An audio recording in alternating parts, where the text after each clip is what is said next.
A streetcar named Desire. Scene 5. Blanche is seated in the bedroom fanning herself with a palm leaf as she reads over a just completed letter. Suddenly she bursts into a peal of laughter. Stella is dressing in the bedroom. Stella. What are you laughing at, honey? Blanche. Myself, for being such a liar. I'm writing a letter to Ship. She picks up the letter. Hmm.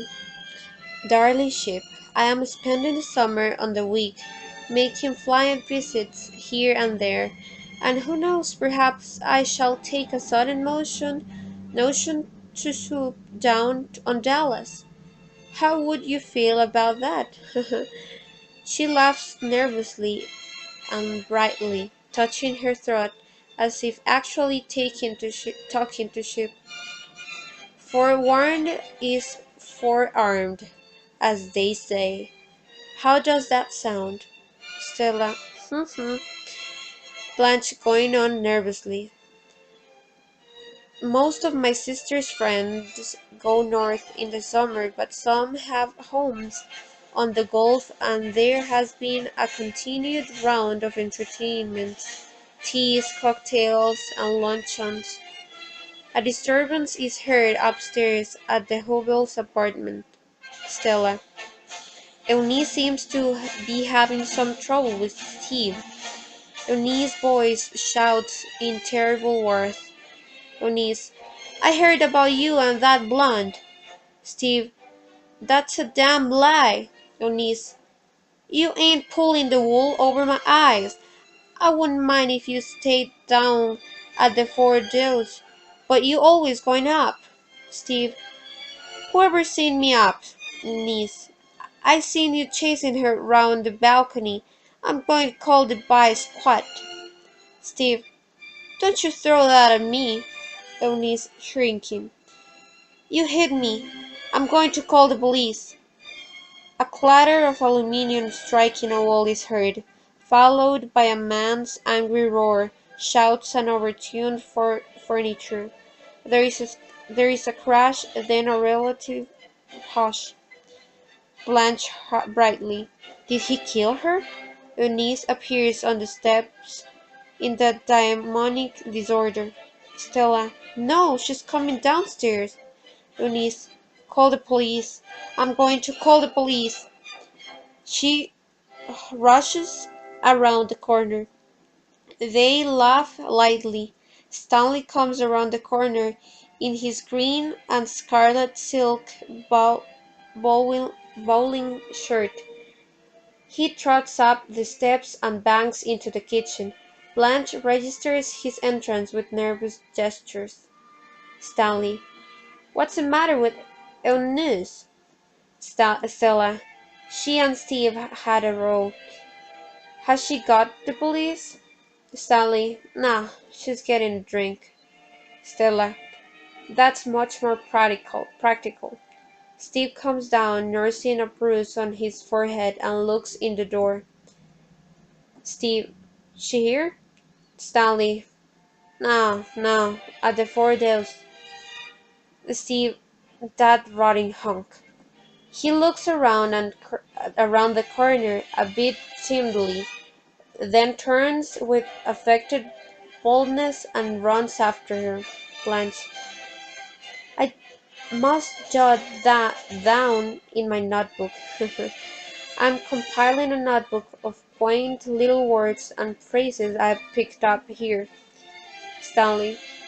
You won't pick up nothing here you ain't heard before. Blanche. Can I count on that? Stanley. You can count on it up to 500. Blanche. That's a mighty high number. He jerks open the bureau drawer, slams it shut, and throws shoes in a corner. At each noise, Blanche winces slightly. Finally, she speaks. What sign were you born under? Stanley, while he is dressing. Sign?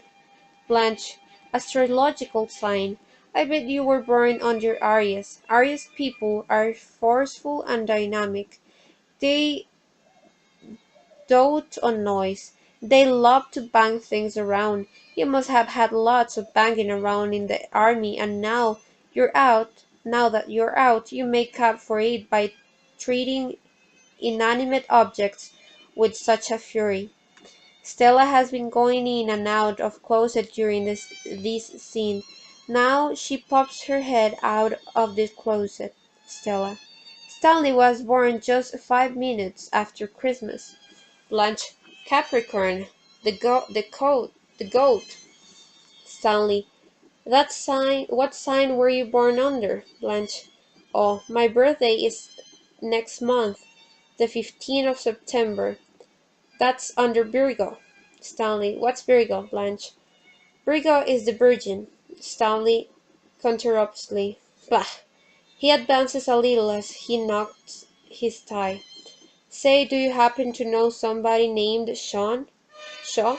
Her face expresses a faint shock. She reaches for the cologne bowl and dampens her handkerchief as she answers carefully. Blanche. Why? Everybody knows somebody named Shaw. Stanley. Well, this somebody named Shaw is under the impression he met you in Laurel, but I figure he must have got you mixed up with some other party because this other party is someone he met at a hotel called the Flamingo. Blanche laughs breathlessly as she touches the cologne-damped handkerchief to her temples. Blanche, I'm afraid he does have me mixed up with this other party. The Hotel Flamingo is not the sort of establishment I would dare to be seen in. Stanley, you know of it? Blanche, yes, I've seen it and smelled it. Stanley, you must have got pretty close if you could smell it. Blanche, the odor of cheap perfume is penetrating. Stanley, that stuff you use is expensive? Blanche, $25 an ounce. I'm nearly out. That's just a hint if you want to remember my birthday. She speaks lightly, but her voice has a note of fear. Stanley, Shaw must have got you mixed up.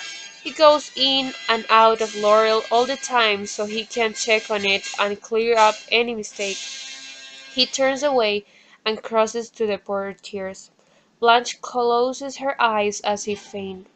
Her hand trembles as if she lifts the handkerchief again to the forehead. Steve and Eunice come around. Steve's arm is around Eunice's shoulder, and she is sobbing luxuriously and he is cawing love words. There is a murmur of thunder as they go slowly upstairs in a tight embrace. Stanley to Stella. I'll wait for you at the Four Deuces. Stella. Hey, don't I rate one kiss?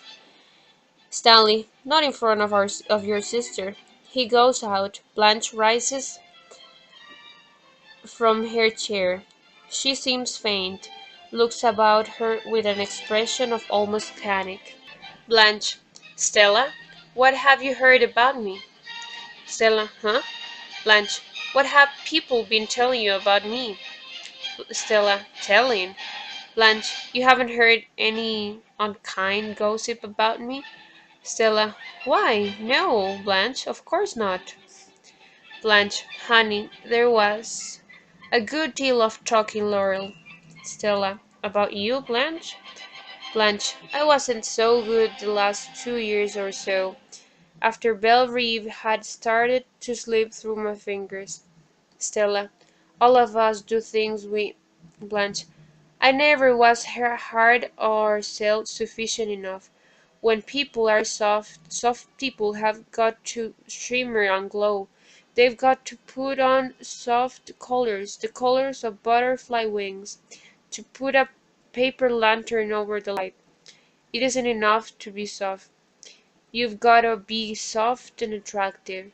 And I'm fading now. I don't know how much longer I can turn the trick. The afternoon has faded to dusk. Stella goes into the bedroom and turns on the light under the paper lantern. She holds a bottle of soft drink in her hands. Blanche, have you been listening to me?